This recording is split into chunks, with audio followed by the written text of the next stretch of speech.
Paz do Senhor, meus irmãos em Cristo Jesus. Estava aqui eu meditando numa palavra e vou compartilhar com os irmãos, tá bom? A palavra que se encontra em Atos dos Apóstolos, capítulo 2, no versículo, a partir do 1, diz assim, vou ler. Cumprindo-se o dia do Pentecoste, estavam todos reunidos no mesmo lugar.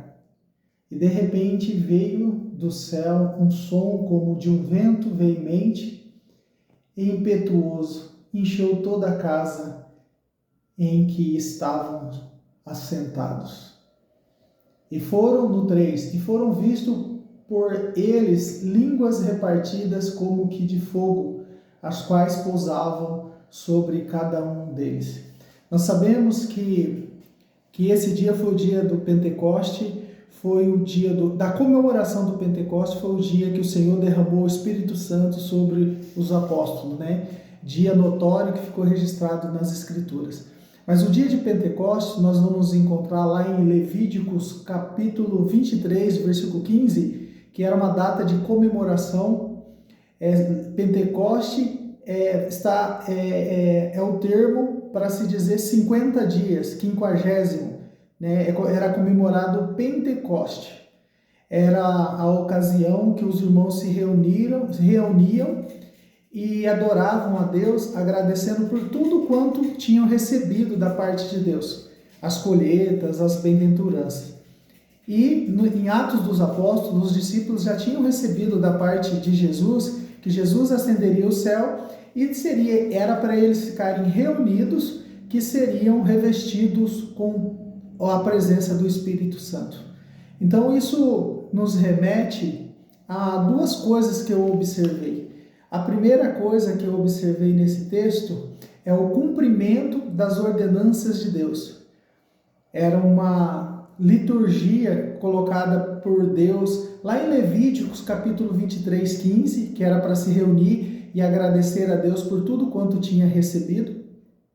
Então a primeira coisa que eu observo é o agradecimento e a obediência à palavra do Senhor. Então houve obediência e houve agradecimento a Deus. A segunda coisa, eu vejo que eles estavam reunidos num único propósito. Então eles reconheciam a palavra do Senhor, obedeceram a palavra do Senhor e eles estavam unidos no mesmo propósito. O resultado disso é que a promessa do Senhor se cumpriu. O Senhor não é homem para que minta, mas nem tão pouco homem para que se arrependa, mas a sua promessa está condicionada ao nosso comportamento. Então, quando nós nos comportamos de forma a cumprir a palavra do Senhor, a obedecer a palavra do Senhor, e principalmente estarmos reunidos, né, num único propósito, a presença do Espírito Santo se faz naquele meio e com certeza nós viveremos as maravilhas de viver o poder do Espírito Santo, tanto em nós como nas pessoas que estão à nossa volta. Por isso é tão importante congregarmos, né? Por isso é tão importante nós estarmos na casa do Senhor. Um Pentecostes não aconteceu com cada um na sua casa. O Pentecostes aconteceu dentro da casa de Deus. É na casa de Deus que nós encontramos a maior autoridade, o maior poder que existe e os maiores derramamentos de poder da parte de Deus acontecerem em ajuntamento de irmãos. E um ajuntamento de irmãos é considerado uma assembleia de santos ou uma reunião dos salvos. É nessa condição que o Espírito Santo age na minha vida e na vida de cada um.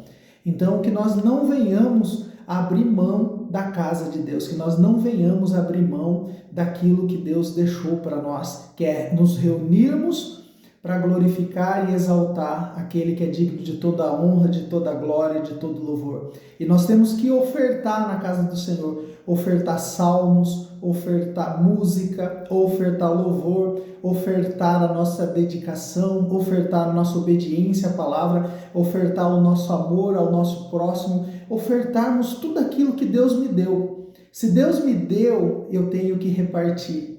As pessoas trazem só para o contexto financeiro, mas na verdade Deus está falando de tudo que Ele nos nos deu. Ele nos deu a vida, a nossa vida é dele, não nos pertence, o nosso corpo é dele, não nos pertence, as nossas finanças é dele, não nos pertence, mas a nossa adoração é nossa. E quando nós entregamos a nossa adoração através do nosso livre-arbítrio, ele se mostra a nós cada vez mais. Quer conhecer mais de Deus? Adore mais a Deus. Quer conhecer mais a Deus?